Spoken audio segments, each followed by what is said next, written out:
Amin. Saudaraku, hari ini kita mau berbicara mengenai doa, saudara. Kalau saya mengatakan doa, apa yang ada di dalam pikiran saudara? Ada beberapa pertanyaan yang, saudara, itu kalau doa ya, matanya mesti merem atau boleh melek, saudara? Boleh terbuka. Gimana menurut saudara? Ada bagi sebagian orang ini menjadi hal yang penting, gitu ya. Saya pernah dulu punya teman dulu, tapi ya. Kalau kita udah doa bareng-bareng, dia bukannya doa, dia ngeliatin dulu yang lain, tutup nggak matanya. Karena dia mau make sure semua punya posisi sikap yang benar gitu. Tapi dengan dia lakukan begitu, dia jadi nggak berdoa, ya kan. Lalu apakah kalau kita berdoa kita mesti punya posisi tertentu? Tentu tidak apa-apa kita punya posisi tertentu kalau kita merasa itu menjadi bisa lebih dekat dengan Tuhan, bisa lebih intim dengan Tuhan. Gitu. Tetapi banyak hal-hal seperti ini, hal-hal superficial seperti ini yang kembali lagi doa. Betapa apa sih makna doa bagi kita? Dan mungkin bagi saudara udah biasa lah ini mengenai doa ya. Ya kita semua tahu doa penting, sangat penting dalam kehidupan orang percaya.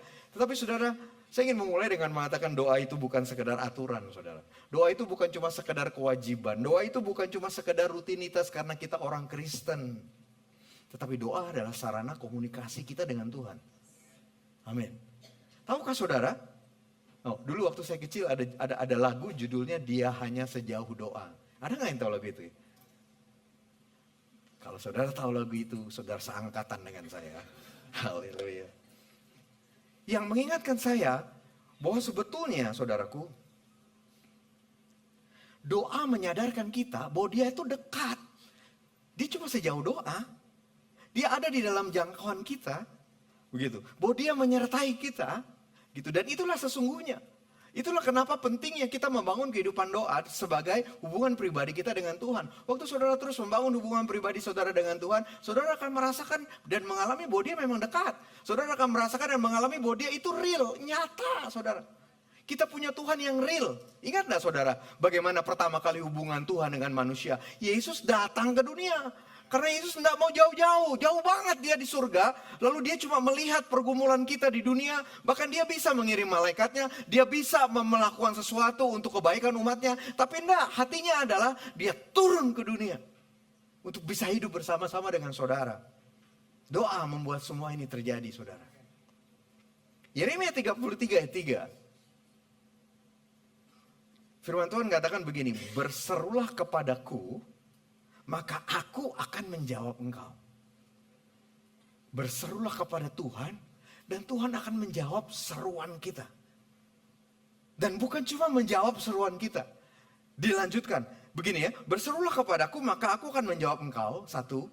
Tapi kemudian tidak berhenti sampai situ. Kata-katanya begini, aku akan memberitahukan kepadamu hal-hal yang besar, yang tidak terpahami, hal-hal yang tidak kau ketahui.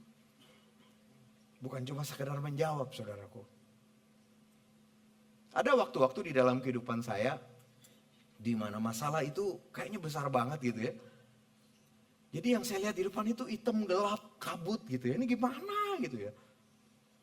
Tetapi saya memutuskan untuk datang kepada Tuhan dan berdoa. Dan pada waktu saya berdoa kepada Tuhan, saya nggak tahu, pernah nggak saudara waktu berdoa karena masalah itu begitu berat, kadang-kadang saudara nggak tahu doanya bagaimana ya, mesti doa apa ya, mesti minta apa ya, kadang-kadang kita nggak tahu juga gitu. Nah, tetapi kita berdoa saudara. Dan seringkali di dalam kehidupan saya waktu saya berdoa, tiba-tiba Tuhan, nah itu dia, memberitahu kepada saya hal-hal yang saya tidak pahami, hal-hal yang saya tidak ketahui. Mulai memperlihatkan perspektif ilahinya di dalam situasi yang sedang saya alami tersebut. Nah, di dalam Alkitab ada beberapa contoh doa yang menarik, saudara. Yang mau saya sampaikan kepada saudara. Yang pertama adalah doanya Hana, waktu dia mau minta punya anak. Doa Hana. Di dalam 1 Samuel. Ini doa yang hasil dari doa ini lahirlah Samuel. Gitu ya. Dan bagi saya mau mengatakan begini, doa Hana adalah doa dari orang yang pedih hatinya, doa yang keluar dari hati. 1 Samuel 1 ayat 10 bilang begini firman Tuhan. Dengan hati pedih, Hana berdoa kepada Tuhan. Sambil menangis terseduh-seduh. Kenapa dia nangis terseduh-seduh? Karena hatinya pedih. Tidakkah saudara bisa melihat di ayat ini bahwa kalau berdoa mau nangis enggak apa-apa. Karena yang terpenting doa adalah keluarkan apa yang ada di dalam hati kita. Biarkan itu keluar kepada Tuhan. Itu kenapa doa Hana bagi saya adalah doa yang keluar dari hati. Jadi hatinya lagi apa? Kalau hatinya lagi gembira, puji Tuhan. Betul enggak? Saudara penuh dengan sukacita. Tapi kalau hatinya lagi khawatir, di sini ada yang udah betul-betul overcome, saudara nggak pernah khawatir lagi. Ada? Atau terbalik, di sini ada saudara yang khawatir, lalu saudara pikir, saya mesti bebas khawatir dulu baru saya bisa berdoa. Ada? Hana tidak melihat begitu. Hatinya pedih, dia nggak berpikir ini mesti diberesin dulu kepedihan hatinya, baru dia datang kepada Tuhan. Nggak, dengan hati pedih dia datang kepada Tuhan, dan karena hatinya pedih keluarlah tangisan di dalam doanya, dan doa yang keluar dari hati itu yang diberi contoh oleh Alkitab untuk kita lakukan. Itu doa yang pertama contohnya. Jadi doa dari hati saudara, apapun keadaan hati saudara, berikan itu kepada Tuhan, tidak apa-apa. Yang kedua adalah doa Elia. Nah, ini doa Elia ini adalah doa yang waktu dia doa, dia bilang hujan jangan turun, betul-betul hujan nggak turun selama 3,5 tahun. Kemudian setelah 3,5 tahun dia bilang dia berdoa hujan turun, betul-betul hujan turun. Begitu. Orang yang doanya powerful, luar biasa.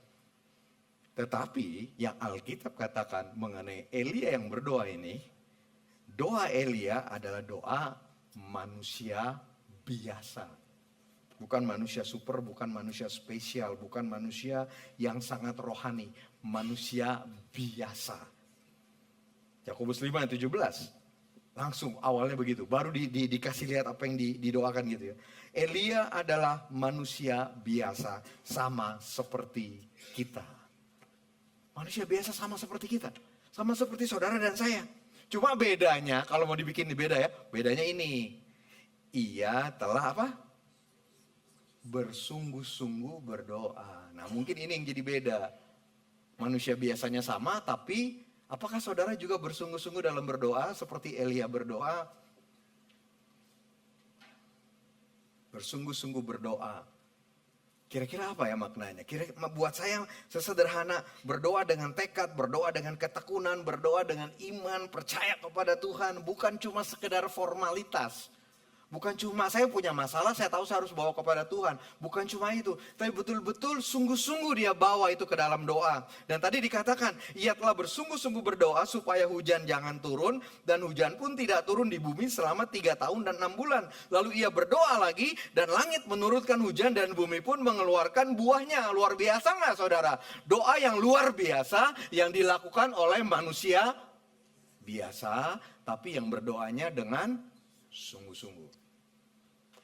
Lalu yang ketiga, nah ini agak sulit nih ngambil contoh ini karena nanti saudara akan bilang saya bukan Yesus.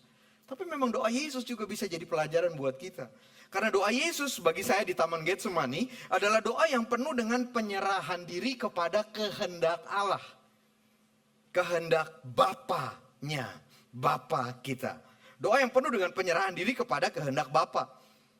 Lukas 22 ayat 42, bahkan Yesus mengatakan, di Taman Getsemani, sebelum dia sampai ke salib, dia katakan, ya Bapa, jikalau engkau berkenan, ambillah cawan ini dari hadapanku. Artinya apa?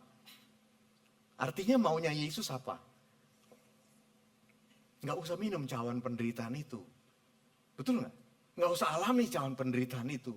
Dan itu juga diungkapkan oleh Yesus. Jika bisa, jika engkau berkenan, jika bisa, jika mungkin, tolong supaya aku nggak perlu minum cawan ini. Tetapi dia tidak berhenti sampai di situ. Yesus mengatakan, tetapi janganlah kehendakku, melainkan kehendakmulah yang jadi. Nah bagi saya kembali lagi, doa ini menjadi contoh bagaimana doa juga penuh dengan penyerahan diri kita kepada Bapa. Tuhan tidak pernah melarang kita mengajukan permohonan apa aja yang kita mau. Tuhan tidak pernah melarang kita untuk, saya mau ini, minta. Boleh gak saya minta? Boleh aja, minta aja. Tapi jangan sampai di situ. Bahkan Yesus pun minta kalau bisa cahaya penderitaan ini tidak perlu dia tanggung. Tapi dilanjutkan dengan kita menyerahkan kepada kehendak Bapa. Doa yang penuh dengan penyerahan diri. Nanti kita akan singgung lagi mengenai hal ini. Jadi ada 3 contoh doa itu ya. Jadi doa dari apa? Dari hati. Doa apa? Doa orang biasa yang sungguh-sungguh. Lalu yang ketiga doa yang menjadi yang menggambarkan penyerahan diri kita kepada kehendak Bapa. Nah, kekuatan doa bagi kita, kekuatan doa bagi orang percaya adalah yang pertama, doa itu mendatangkan damai sejahtera. Doa mendatangkan damai sejahtera. Saudara, Filipi 4 ayat 6, 7. Katakan begini, janganlah khawatir tentang apapun juga. Kalau berhenti sampai di sini, terus gimana caranya nggak khawatir? Gitu ya? Wah, mana bisa?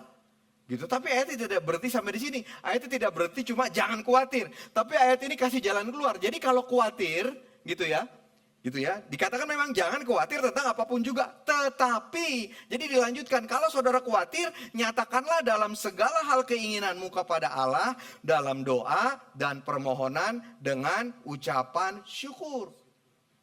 Jadi jangan berhenti sampai dikhawatir, jangan berhenti sampai dicemas. Begitu. Lanjutkan itu, gitu, salurkan itu, gitu. Bukan cuma salurkan kepada orang lain. Tetapi salurkan itu, nyatakanlah dalam segala hal keinginanmu kepada Allah. Dalam doa dan permohonan dengan ucapan syukur. Doa, permohonan, minta, boleh loh, minta. Jadi kalau khawatir, untuk merilis kekhawatiran saudara apa? Salurkan kekhawatiran itu, minta. Dan pengucapan syukur. Permohonan dengan pengucapan syukur. Pengucapan syukur artinya apa? Saudara boleh minta tapi kemudian saudara katakan, tapi saya tahu Tuhan tahu yang terbaik. Tapi saya tahu bahwa Tuhan pasti menjaga saya. Saya tahu Tuhan pasti memelihara saya. Saya mengalami situasi sulit, saya mengalami kekurangan. Tapi saya mengucap syukur karena saya tahu Tuhan akan menyediakan bagi saya. Saya sedang mengalami pergumulan keluarga, tapi saya tahu Tuhan akan menyelesaikan bagi saya. Saya mau bersyukur karena di dalam situasi ini Tuhan akan memberi jalan keluar. Tuhan akan memulihkan, Tuhan akan menolong. Mengucap syukur. Karena akibat dari doa yang demikian, dari kekhawatiran yang kita salurkan melalui doa permohonan dengan pengucapan syukur, akibatnya adalah ayat 7. Damai sejahtera Allah yang melampaui segala akal. Maksudnya apa? Akan ada damai sejahtera yang datang kepada kita yang gak masuk akal. Mestinya saya gak damai nih. Keadaannya susah banget, bingung banget, panik banget. Gitu. Tetapi pada waktu saudara melakukan doa ini, maka damai sejahtera Tuhan yang melampaui segala akal akan memelihara hati dan pikiranmu dalam Kristus Yesus. Jadi damai sejahtera itu akan memenuhi hati kita, kemudian dari hati kita baru kepada pikiran kita. Jadi, saudaraku, kalau saudara berdoa dalam keadaan tidak ada damai, bukan malah jadi tidak berdoa. Berdoalah sampai damai itu datang ke dalam hati dan kemudian ke pikiran saudara. Artinya kalau doa masih gelisah, belum selesai doanya. Karena Tuhan janji saudaraku, doa akan mendatangkan damai sejahtera yang daripadanya. Dan dia akan memberikan damai sejahteranya kepada kita. Amin. Amin. Kemudian yang kedua, jadi kekuatan doa yang pertama mendatangkan damai sejahtera. Yang kedua, doa buka pintu mujizat. Doa buka pintu mujizat. Doa melepaskan belenggu atau ikatan. Nah, di dalam Kisah 16 ayat 25. Namun kira-kira pada tengah malam, Paulus dan Silas berdoa dan menyanyikan puji-pujian kepada Allah. Ini dia lagi di penjara, saudara. Di penjara yang paling dalam. Dan bukan cuma di penjara itu dia diborgol, dibelenggu. Begitu. Jadi ini adalah waktu yang paling gak ideal untuk berdoa dan memuji Tuhan. Gitu ya. Tetapi itu yang dilakukan oleh Paulus dan Silas. Berdoa dan menyanyikan puji-pujian kepada Allah. Dan mereka melakukannya sampai dikatakan apa? Sampai orang-orang hukuman lain dengar apa yang mereka doakan dan apa yang mereka nyanyikan. Tentu tidak perlu berteriak. Tetapi bisa enggak saudara lihat? Ini di dalam situasi yang tidak ideal, mereka berdoa, mereka memuji Tuhan sampai orang hukuman lain mendengar mereka. Jadi doanya keluar kan dari mulut mereka, kedengaran oleh orang lain. Dan di dalam keadaan yang tidak ideal, waktu mereka berdoa dan mereka menaikkan pujian, ayat 26, tiba-tiba terjadilah gempa bumi yang hebat, sehingga fondasi-fondasi penjara itu goyah. Seketika itu juga terbukalah semua pintu dan terlepaslah belenggu mereka semua. Itu yang doa bisa lakukan, saudara. Tidakkah ini mujizat? Tidakkah mujizat ini menghasilkan kelepasan dari belenggu, dari ikatan? Bagaimana saudara mau mengalami ini? Doalah dalam keadaan tidak ideal, saudara. Doalah dalam keadaan saudara terpenjara. Doalah dalam saudara keadaan terikat. Doalah waktu saudara merasa saudara ada di dalam keadaan yang sulit. Di dalam penderitaan, di dalam kesusahan, di dalam kesulitan, di dalam keadaan stres. Berdoa di situ. Dan memuji Tuhan. Berdoa dan memuji Tuhan. Maka mujizat akan terjadi. Maka belenggu, ikatan akan terlepas. Dan itu yang terjadi dengan Paulus dan Silas. Dan yang ketiga, jadi doa mendatangkan damai sejahtera, doa membuka pintu mujizat dan melepaskan belenggu. Dan yang ketiga, doa itu ternyata menjadi bagian dari alat atau senjata perang rohani. Di dalam cerita, di dalam perikop Efesus 6. Efesus 6 ini ayat 10-20 berbicara mengenai senjata perlengkapan. Senjata dalam menghadapi peperangan rohani. Jadi Efesus 6 ini digambarkan mengenakanlah ketopong keselamatan, ada ketopong, perisai, zirah segala macam. Tapi juga termasuk doa di situ. Jadi doa juga menjadi alat, senjata di dalam peperangan rohani. Yang saya mau sampaikan dulu kepada saudara adalah saudara mesti mengerti bahwa kita ada di dalam peperangan rohani. Ya, bukan cuma kalau saudara ada masalah, di balik apa yang terjadi juga ada peperangan rohaninya. Saudara ingat Paulus mengatakan apa? Peperangan kita bukan melawan darah dan daging. Begitu. Bahkan kalau orang yang kita hadapi, di balik orang itu berarti ada hal rohani. Ada kuasa kegelapan, ada roh jahat yang terlibat. Dan ini menjadi peperangan rohani. Dan menghadapi peperangan rohani ini dengan doa. Kita lihat ayatnya. Ayat 13. Sebab itu ambillah seluruh perlengkapan senjata Allah. Itu dipakai gitu ya. Jadi ini kan kalau untuk menghadapi perang kan, perang rohani. Ambillah seluruh perlengkapan senjata Allah supaya kamu dapat mengadakan perlawanan. Jadi menghadapi peperangan rohani, menghadapi musuh yang mengobrak-abrik saudara secara rohani, jangan diam aja, jangan pasif aja, jangan cuma cari hamba Tuhan, tapi saudara juga bisa berperang. Karena perlengkapannya itu ada di saudara juga. Dan salah satu bagiannya adalah doa. Ambillah seluruh perlengkapan senjata Allah supaya kamu dapat mengadakan perlawanan pada hari yang jahat itu dan tetap berdiri. Sesudah kamu menyelesaikan segala sesuatu. Dan kemudian baru ayat 18-nya. Jadi setelah ayat 13 mulai diberitahukanlah perlengkapan-perlengkapan perang itu apa aja. Lalu ayat 18 masuk ke doa. Bagian dari perlengkapan rohani ini. Perlengkapan untuk peperangan rohani ini. Ayat 18 katakan dengan segala doa dan permohonan. Nah ini dia nih, bagaimana kita melakukannya? Menggunakan doa sebagai senjata peperangan rohani. Dikatakan begini, dengan segala doa dan permohonan, berdoalah setiap waktu di apa? Di dalam roh. Di dalam roh. Berdoalah setiap waktu di dalam roh. Dan saya mau katakan kepada saudara, saudara berdoa dengan bahasa roh. Itu sangat menolong dan membantu saudara. Saudara tahu kita tidak berbahasa roh dalam kebaktian. Ya, dari tadi nggak dengar kan, doa bahasa roh kan? Tapi kita berdoa bahasa roh di dalam doa pribadi kita. Kita doa bahasa roh di dalam pertemuan doa kita. Kita mengajarkan saudara dibaptis Roh Kudus dan saudara akan berdoa dalam bahasa roh. Dan bahasa roh itu penting dan membantu. Saya cuma ingin menggugah saudara-saudara yang belum berdoa, saudara yang belum berbahasa roh, datang kepada pemimpin life group saudara, datang kepada gembala, datang kepada setiap kami, saudara bisa untuk datang dan minta didoakan untuk saudara terima baptisan Roh Kudus dan saudara akan berbahasa roh. Karena di sini dikatakan sebagai senjata dalam peperangan rohani, kita perlu berdoa setiap waktu di dalam roh dan berjaga-jagalah. Berjaga-jaga artinya tetap sadar, siaga di dalam doa. Kembali lagi karena kita ini ada dalam peperangan rohani. Dan berjaga-jagalah di dalam doamu itu dengan permohonan yang tak putus-putusnya. Nah jadi inilah saudara 3 hal ini. Doa, tadi katakan mendatangkan damai sejahtera. Doa membuka pintu mujizat dan melepaskan belenggu. Dan doa merupakan senjata dalam peperangan rohani.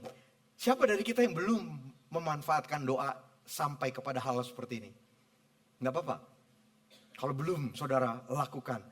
Sekarang saudara tahu manfaatnya kan? Jadi ternyata doa bukan cuma sekedar doa supaya kalau saya nggak doa dulu sebelum keluar rumah bisa kecelakaan saya. No, bukan begitu.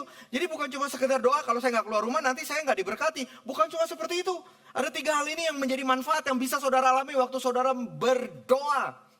Biarlah ini saat ini jadi pengetahuan untuk saudara tahu, tapi juga tidak berhenti sebagai pengetahuan. Biar pengetahuan ini pertama dapat dulu jadi pengetahuan, kemudian saudara akan mengalami kehidupan doa.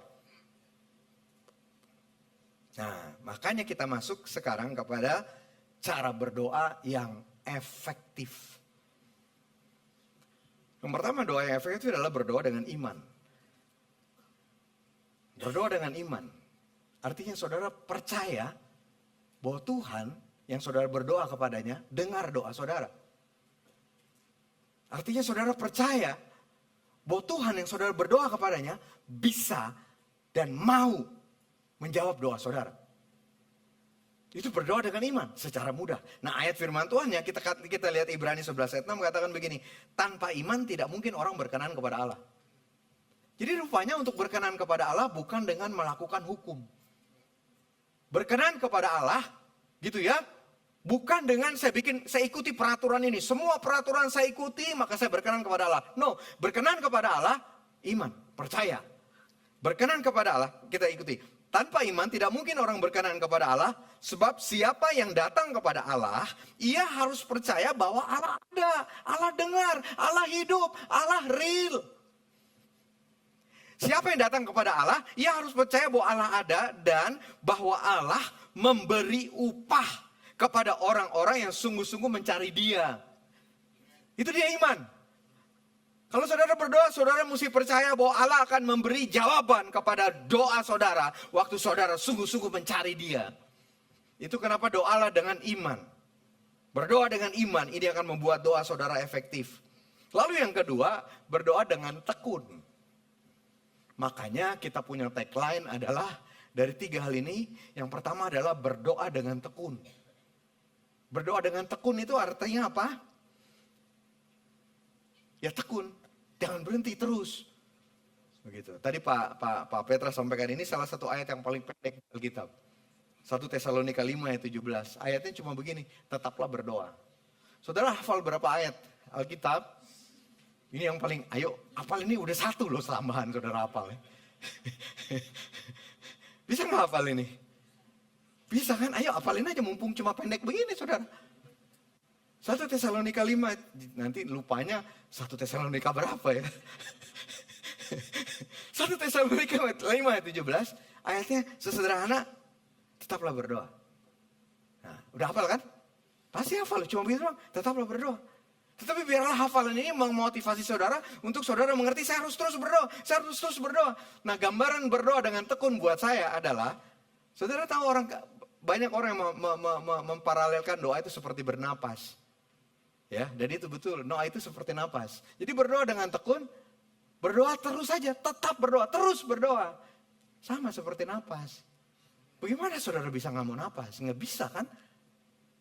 Bagaimana saudara mau lupa napas? Nggak bisa. Sebagaimana saudara terus akan bernapas, teruslah berdoa. Berdoa dengan tekun. Berdoa dengan iman, bisa nggak saudara? Bisa kan? Berdoa dengan tekun, bisa nggak saudara? Bisa. Bahkan bernapas pun kadang-kadang kita udah nggak sadar kan? Bahwa kita sedang bernapas sebetulnya. Begitu. Karena itu udah jadi refleks kita. Dan bagus sekali. Saudara, doa jadi refleks pertama saudara. Berapa banyak dari kita sebagai gambaran ini bisa jadi refleks yang baik ya. Kalau saudara ada masalah yang ada dalam pikiran saudara, pertama datang ke Tuhan dulu atau cari orang dulu. Kalau selama ini, kalau ada masalah langsung ingat, oh saya mesti ngomong sama dia nih. Nggak apa-apa. Tapi biarkan itu jadi yang nomor 2. Begitu ada masalah, waduh berat nih. Yang pertama datang dulu sama Tuhan. Tuhan masalah ini berat banget. Tuhan tolong saya. Tuhan aku berdoa untuk Tuhan menyertai, menolong, memberikan jalan keluar. Jadikan doa ini refleks pertama kita.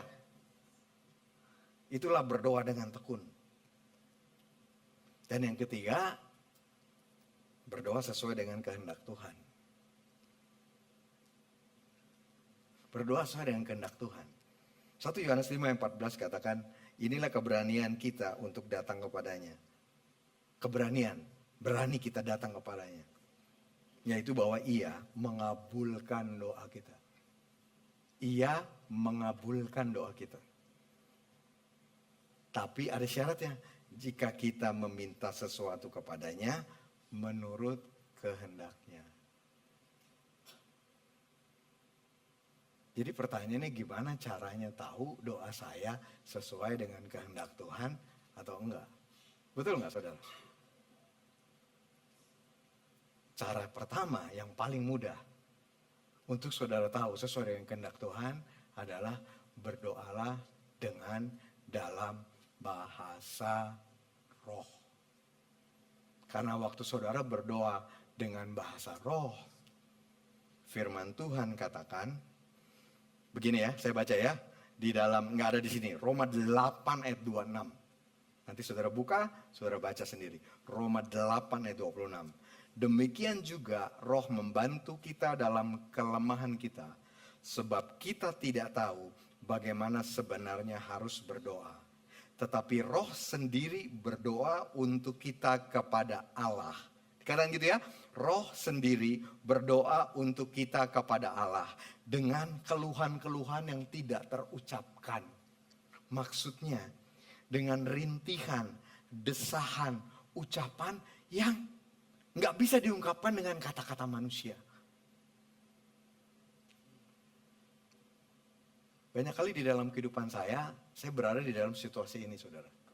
Saya udah gak tahu lagi nih berdoanya bagaimana ya. Ya, kalau saudara belum pernah ada di dalam keadaan seperti itu, puji Tuhan. Tetapi di dalam hidup saya berkali-kali, bahkan sering kali saya gak tahu ini ngadepin masalah ini doanya bagaimana. Saya langsung mulai dengan berdoa bahasa roh.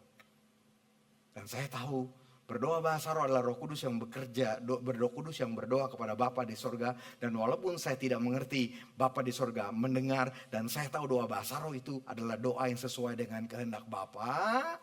Dan yang luar biasa adalah selalu ini, bukan kadang-kadang, selalu. Setelah saya berdoa bahasa roh beberapa lama, saya tahu, oh saya mesti doa begini. Jadi kemudian baru saya lanjutkan dengan doa bahasa saya sendiri, bahasa percakapan kita. Begitu, dan itu selalu begitu. Jadi kalau saya nggak tahu mesti doa apa, doa bahasa roh dulu sekian lama, tapi kemudian baru mulai muncul. Dan waktu berdoa, oh iya, oh berarti begini berdoanya. Dan itu baru keluar, Roh Kudus yang menuntun kita, yang memimpin kita. Berdoa sesuai dengan kehendak Bapa, itu yang pertama. Yang kedua, untuk memastikan kita tahu apa yang kita doakan itu sesuai dengan kehendak Bapa adalah memenuhi hati kita dengan firman Tuhan. Penuhi terus dengan firman Tuhan.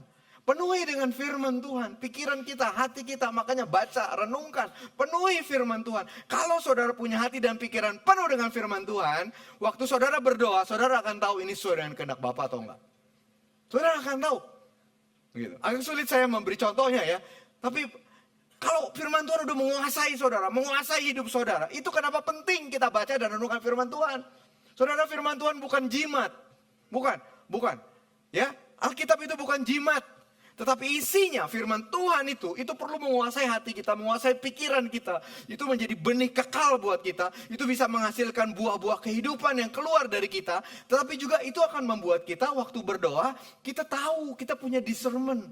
Ini sesuai dengan kehendak Tuhan atau enggak. Karena firman Tuhan menguasai kita, saudara. Jadi syaratnya itu.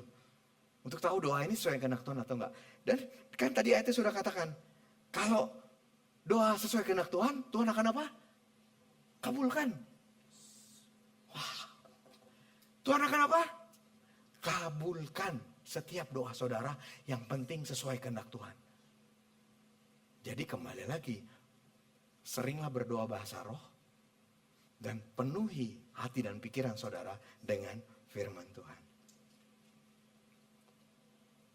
Jadi kesimpulannya adalah doa betul-betul merupakan kekuatan bagi orang percaya. Kekuatan buat saudara dan saya. Karena doa merupakan sarana keintiman kita, hubungan kita dengan Tuhan. Karena doa bukan cuma pelajaran, pengetahuan, kewajiban, aturan. Tetapi gaya hidup yang kita hidupi, yang kemudian akan memberikan pengalaman-pengalaman rohani. Kalau saudara kurang mengalami pengalaman-pengalaman rohani, banyaklah berdoa dan saudara akan mengalami pengalaman-pengalaman. Bagaimana Tuhan menjawab doa saudara. Bagaimana waktu saudara berdoa Tuhan datang dan saudara bisa rasa dekat dengan Tuhan. Bagaimana waktu saudara doa, saudara yang tadinya cemas, gelisah, saudara akan dapatkan damai sejahtera dari Tuhan. Memberikan pengalaman-pengalaman rohani. Jadi saya ingin menutup dengan mengajak kita, setiap kita, mari kita miliki kehidupan doa pribadi yang konsisten. Konsisten. Itu bahasa lain dari berdoa dengan tekun ya. Dengan kata lain, jadikan ini gaya hidup kita, refleks kita, berdoa. Doa pribadi yang konsisten. Mari kita miliki gaya hidup doa yang konsisten. Dan yang kedua, yang juga sama pentingnya, bukan cuma doa pribadi, tapi doa korporat. Doa bersama-sama dengan orang percaya lain. Saya masih ingin sedikit mengenai doa korporat. Penting gak saudara doa korporat? Penting banget. Doa pribadi sangat penting. Saya udah jelaskan. Dan saudara mengerti kan doa pribadi sangat penting. Bicara mengenai hubungan pribadi kita dengan Tuhan. Tapi doa korporat juga sangat penting. Tahukah saudara bahwa kejadian Pentakosta di kisah 2. Pentakosta di kisah 2 dimulai dari murid-murid yang berdoa korporat di ruang atas. Dimulai dari doa mereka bersama-sama di ruang atas. Kemudian terjadilah Pentakosta yang begitu luar biasa.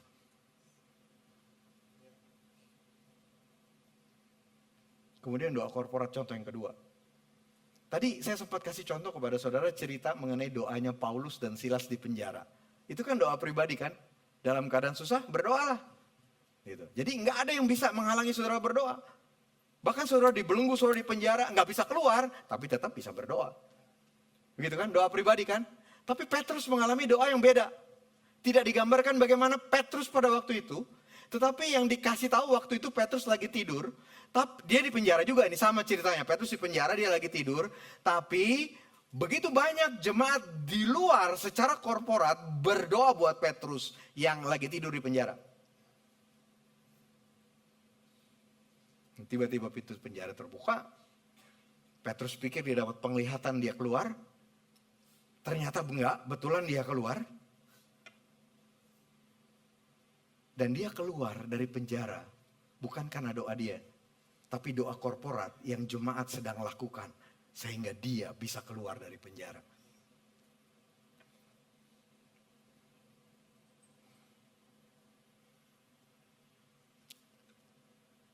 Saya pernah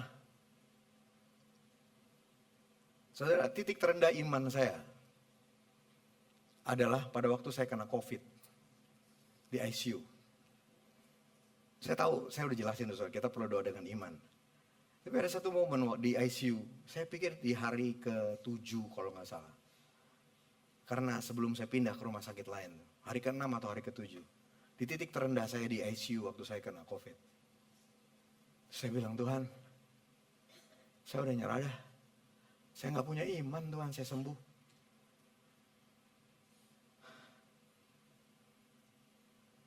Dalam keadaan seperti itu, Tuhan ngingetin saya begini. Nggak apa-apa kamu nggak berdoa. Nggak apa-apa kamu rasa kamu nggak beriman saat ini.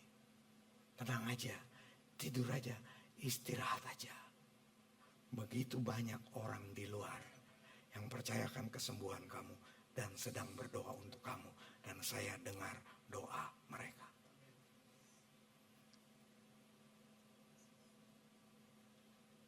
Itulah kekuatan dari doa korporat. Bisa menghasilkan mujizat, tetapi kemudian bukan hanya mujizat. Karena akan ada jawaban dan jawaban itu menghasilkan sukacita, menghasilkan iman secara korporat juga. Karena kita tahu doa kita bersama dijawab oleh Tuhan. Dan kita punya sarana doa ini. Hari Rabu jam 8 malam, enggak perlu datang ke sini. Lewat Zoom, saudara. Kita bisa berdoa secara korporat sebagai jemaat. Dan saya mau undang saudara untuk itu. Dan akhirnya, salah satu tagline penting bagi gereja ini, setelah kita masuk ke tempat ini, adalah tagline bahwa tempat ini, tolong dikeluarkan tagline bisa. Rumah ini adalah rumah doa. Rumah doa. Tetapi yang uniknya, ayat ini, waktu berbicara mengenai rumahku disebut rumah doa, dibandingkan dengan sesuatu yang mengiritasi kita.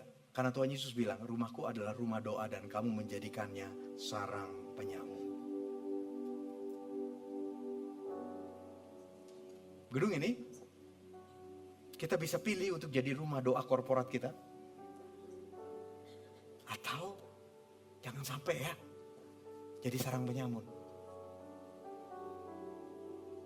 Sarang penyamun secara sederhana. Jika orang-orang yang ada di dalam ini, termasuk saudara dan saya, termasuk saya, menjadikan rumah ini tempat untuk keuntungan pribadi, tempat gosip, menjelek-jelekan, dan hal-hal yang seperti itu. Tapi tidak. Kita semua komit, amin. Dalam konteks doa korporat, yuk sama-sama, yuk, saya perlu sama-sama. Kita jadikan rumah ini rumah apa? Rumah doa bagi segala bangsa. Jadi jangan lupa kalau saudara masuk ke gedung ini udah mau mulai ngomongin orang. Saudara masuk ruangan ini, saudara lihat saya, saudara kesel sama saya, udah mulai mau ngomongin saya. No, bukan karena saya. Doa yuk. Biarlah rumah ini tetap jadi rumah doa bagi segala bangsa dan bukan jadi sarang penyamun, saudara. Karena kita yang tentukan. Di zaman Yesus obrak-abrik itu rumah Tuhan itu. Dia bilang ini rumah doa bukan sarang penyamun. Dia obrak-abrik semua. Tapi di zaman kita sekarang, kita tetap diingatkan itu. Kita mau jadikan ini rumah doa, atau kita mau jadikan sarang penyamun? Bersama-sama. Mari lakukan doa korporat. Sering, bareng, setiap di tempat ini. Saudara kumpul di sini. Anak-anak muda yang kumpul di sini, tolong kakak-kakaknya ingatkan. Jangan cuma datang terus main game. Berdoa bareng-bareng. Ada kuasa, ada mujizat. Ada hasil dari doa bersama yang menghasilkan sukacita dan iman kita. Mari kita bangkit berdiri, saudaraku. Bapakku berdoa biarlah firman yang kami dengar ini betul-betul membangun, membangkitkan roh doa di dalam jemaat. Tuhan, aku berdoa biar firman ini membangkitkan roh doa pribadi kami masing-masing. Jika roh doa saudara tidur, jika saudara merasa doa saudara hanya formalitas, doa saudara kering, izinkan firman ini berbicara kepada saudara dan membangkitkan roh doa di dalam saudara.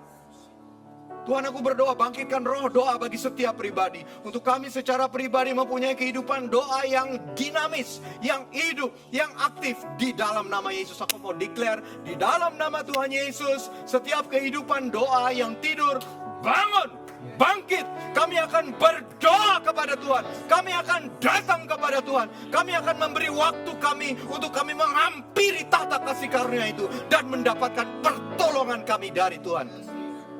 Di dalam nama Tuhan Yesus. Dan juga Tuhan, biarlah ini menjadi roh doa dibangkitkan di dalam rumah ini, di dalam gedung ini. Bahwa gedung ini bukan sekedar gedung pertemuan, tetapi ini adalah rumah doa Tuhan bagi segala bangsa. Sehingga doa akan terus dinaikkan dari tempat ini, secara pribadi, secara korporat. Sehingga doa akan terus dinaikkan dan menghasilkan terobosan, menghasilkan breakthrough, menghasilkan sukacita dan iman kami bersama. Di dalam nama Yesus aku berdoa, biarlah roh doa dibangkitkan di dalam jemaat ini. Di dalam nama Yesus. Dalam nama Yesus. Terima kasih Tuhan. Terpujilah namamu Tuhan. Dan kami mengucap syukur untuk pengalaman-pengalaman rohani yang akan menyertai kami di depan. Penuh dengan pengalaman rohani dari kehidupan doa kami bersama dengan Engkau. Terpujilah namamu Tuhan. Di dalam nama Tuhan Yesus. Amin. Amin. Amin.